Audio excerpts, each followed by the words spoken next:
Hello बच्चों, let's read this question. The question says, if A and B are two events associated with a random experiment such that probability of event A is equals to 0.3, probability of event B is equals to 0.2 and probability of A intersection B is equals to 0.1, then the value of P, probability of A intersection B bar is equals to, हमें यहाँ पे fill up दिया हुआ है, हमें उसे fill करना है। तो सबसे पहले हम इसका की कंसेप्ट देख लेते हैं।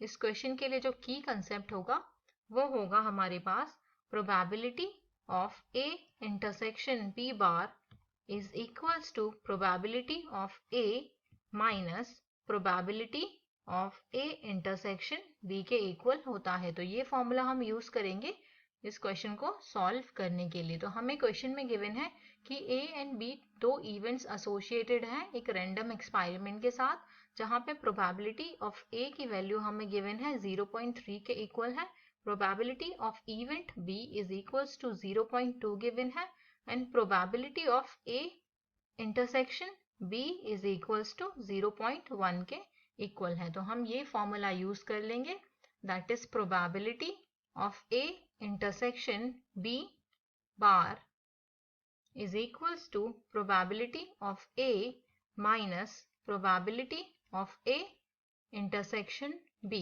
तो यहाँ पे वैल्यूज पुट कर लेंगे। तो हमारे पास probability of A गिवन है 0.3 minus probability of A intersection B given था हमारे पास 0.1 के इक्वल। तो यहाँ से हमें मिल गया probability of A intersection B bar is equals to 0.2 के इक्वल।